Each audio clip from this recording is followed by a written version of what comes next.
আজকের গল্প আবার বসন্ত।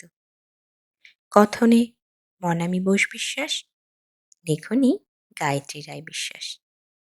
সঙ্গে থাকুন। রমা দেবী খুব ধুমধাম করে ছেলের বিয়ে দিলেন। ছেলের বয়স প্রায় 40 ছুঁই ছুঁই, তবুও ছেলের এই বিয়েতে অমত। ছেলের কথা ভাবলেই প্রাণটা কেমন কেঁপে ওঠে রমা দেবীর। উনি তো আর সারা জীবন ছেলের সাথে থাকতে পারবেন না। তখন কি হবে? কি করে একা একা কাটাবে সারা জীবন? বিয়েতে নিমরাজি ছেলেকে অনেক ছলা কলা করে রমা দেবীর বান্ধবী সুজয়ার বিধবা বৌমা নীলার সাথে বিয়ে দিলেন। নীলা সুশ্রী, বয়সও 30 ছুঁই ছুঁই।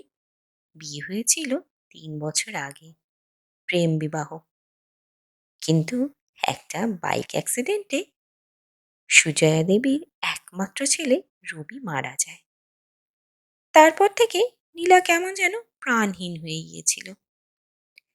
যে গেছে সে তো গেছেই, যে আছে সে যদি মৃতপ্রায় হয়ে থাকে, বুকের ঘাটটা যেন আরো খুঁচিয়ে ওঠে।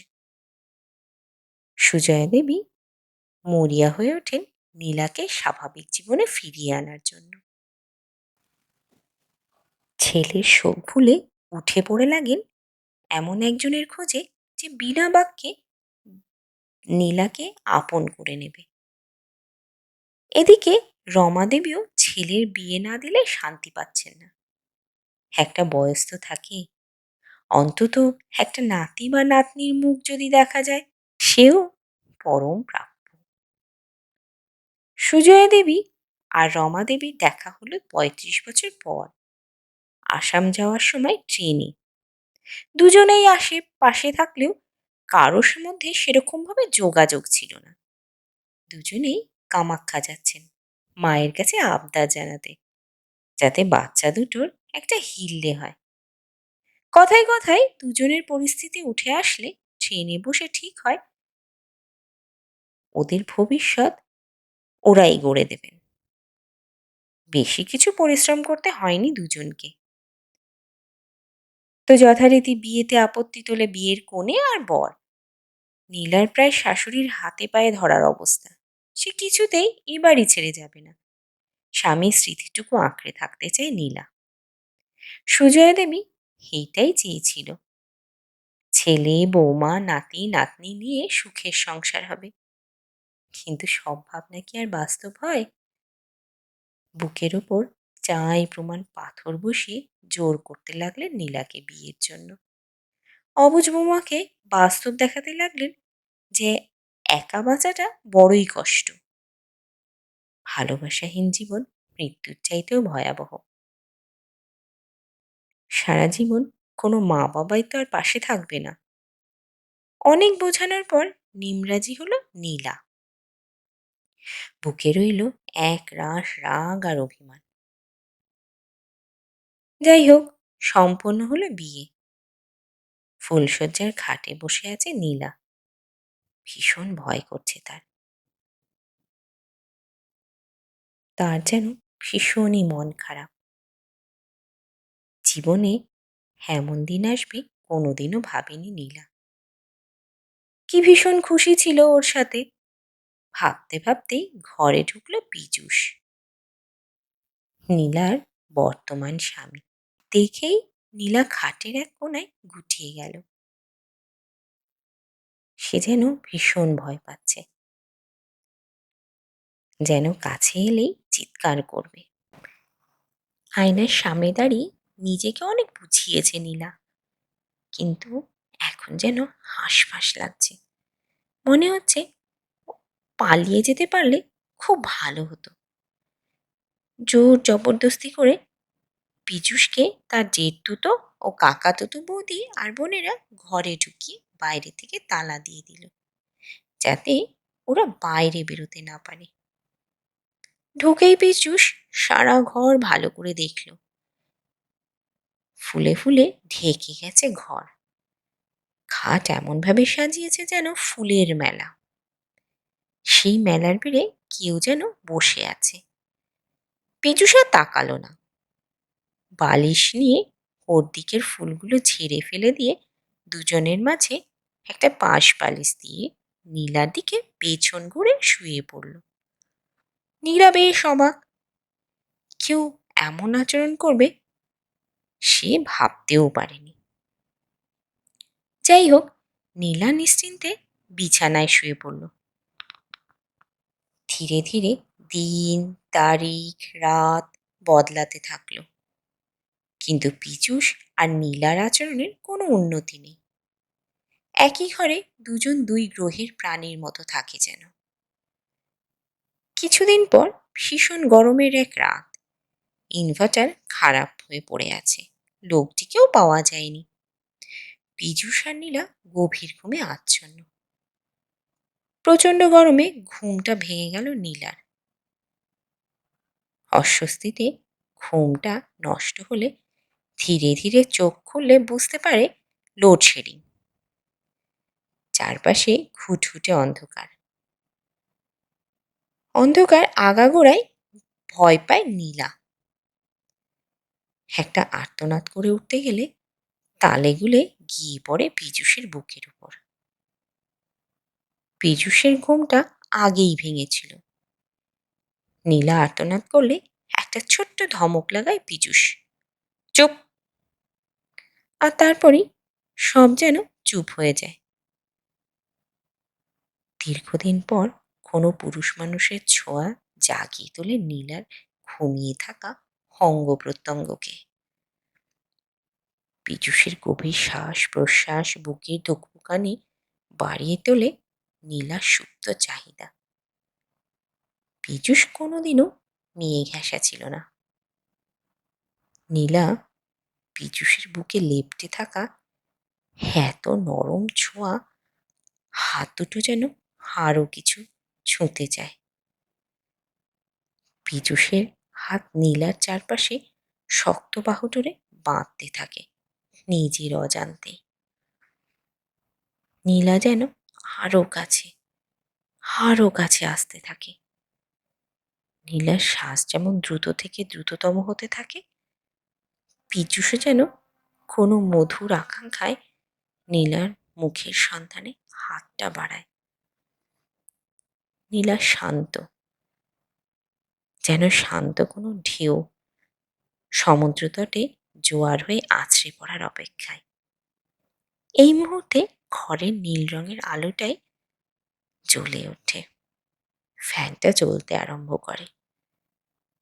পীযূষের বাহুডোরে নীলা নিজেকে পেয়ে কেমন যেন অপ্রস্তুত হয়ে গেল। পীযূষও একটা অস্বস্তিতে তাড়াতাড়ি ছেড়ে দিল নীলাকে। দুজন দুজনকে সামলে আবার পাশ ফিরে শুয়ে পড়ল। কিন্তু বুকের ধুকপুকানিটা তো রয়েই গেল। মনে হলো আর কিছুক্ষণ অন্ধকার থাকলে কি এমন হতো, খুব কি ক্ষতি হয়ে যেত। পরদিন সকালবেলা থেকে রমা দেবীর বাড়ির চেহারা যেন বদলে গেল। আড়ালেই আবডালে একটু দেখা একটু তাকানো যেন লুকোচুরি খেলার মতো হয়ে উঠল। পীযূষের যেন কোথাও যাওয়ার তাড়া নেই। নীলার যেন সংসারের কাজে কোনো তাড়া নেই। নানা অছিলায় দুজন যেন দুজনের উপগ্রহের মতো দুজন দুজনকে কেন্দ্র করে ঘুরতে থাকলো। পীযূষ প্রথম ভালো করে দেখল তার বউ সত্যিই কত সুন্দরী। ধীরে ধীরে শুরু হলো ছোটখাটো কথাবার্তা। এর বেশি আর যেন এগোনো যাচ্ছে না দুজনের।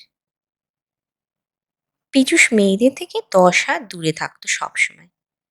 একটি মেয়েকে কাছে টেনে নেওয়ার ছলাকলা জানা নেই। বহুবার চেষ্টা করেছে কিছু বলার, কিছু করার, কিন্তু সংকোচ যেন পিছু ছাড়ে না। এদিকে নীলাও হাঁক বাড়িয়ে কিছু বলতে যাবে, বাধা হয়ে দাঁড়ায় এক অতীত। সবকিছু যেন থমকে আছে, এগোতে আর চাইছেই না। এমন সময় খবর আসে নীলার পূর্বের শাশুড়ি মায়ের ভীষণই শরীর খারাপ, প্রচণ্ড জ্বর নিয়ে বিছানায় পড়ে আছেন। কথাটা শোনা মাত্র নীলা আর দেরি করে না, শাশুড়ি মায়ের কাছে যাওয়ার অনুমতি চেয়ে রেডি হয়ে নেয়। পীযূষের মনে হলো সারা বাড়ি যেন অন্ধকার হয়ে আসছে। নীলা ছাড়া কিভাবে থাকবে তা ভাবতেই যেন কষ্ট হচ্ছে পীযূষের। নীলা আয়নার সামনে দাঁড়িয়ে তৈরি হতে থাকলে পীযূষ একদৃষ্টে নীলার দিকে তাকিয়ে থাকে। এমন দৃষ্টিতে নীলার খুব অস্বস্তি হচ্ছে, কিন্তু মুখ ফুটে কিছু বলে না। একসময় পীযূষ কাছে এসে জিজ্ঞাসা করে, তুমি কবে ফিরবে? পীযূষের জিজ্ঞাসা নীলার বুকে যেন জল তরঙ্গ বাজিয়ে যায়। লজ্জায় লাল হয়ে ওঠে নীলা। একটু চুপ থেকে বলে, মামনি সুস্থ হলে চলে আসবো। এই কথা বলতে বলতে ঘর থেকে বেরোতে গেলে পীযূষ নীলার কাছে এসে দাঁড়ায়। একটু আমতা আমতা করতে থাকে। নীলা বলে, কিছু বলবে? পীযূষ নিজের হাত দুটো দোলতে দোলতে বলল, তুমি চলে গেলে বাড়িটা ভীষণ ফাঁকা ফাঁকা লাগবে। আগের অভ্যাসটা আর নেই। নীলা লজ্জা মাখা গলায় বলল, কিন্তু আমাকে যে যেতে হবে। উনি আমার জন্য যা করেছেন তা আমি সারা জীবন ভুলবো না। ঠিক আছে ঠিক আছে, যাও, আমি মানিয়ে নেব। কথাটা শুনে নীলার কেমন যেন হাসি পেয়ে গেল। চোখ তুলে পীযূষের দিকে তাকালে দেখল চোখ দুটো যেন অসহায়। নীলা আর কথা না বাড়িয়ে পা বাড়ায়, কিন্তু মনটা পড়ে থাকে পীযূষের কাছে। প্রেম যেন শুরু হওয়ার আগেই বিরহ ঘোষণা করেছে। পীযূষের দিন যেন তেন কাটতে চায় না আর। ওদিকে নীলারও তেমনই অবস্থা। নীলার মামুনির খোঁজ নেওয়ার বাহানায় একটু একটু করে ফোনে কথা শুরু শুরু এক প্রেম পর্বের। মামুনি সুস্থ হয়ে উঠলে নীলার এবার ফেরার পালা। নীলা আবার ভালোবাসতে পেরেছে। নীলা অনুভব করেছে হারিয়ে যাওয়া নীলা আবার ফিরে এসেছে। আবার মন স্বপ্ন দেখতে চাইছে, ভালোবাসতে চাইছে। তার জন্য নিজেকে সাজাতে চাইছে। কিন্তু অতীতের সেই সুখ স্মৃতি যেন কোথাও আটকে রেখেছে নীলাকে। একটা অনুতাপ নিয়ে রবির ফটোর সামনে এসে দাঁড়ায়।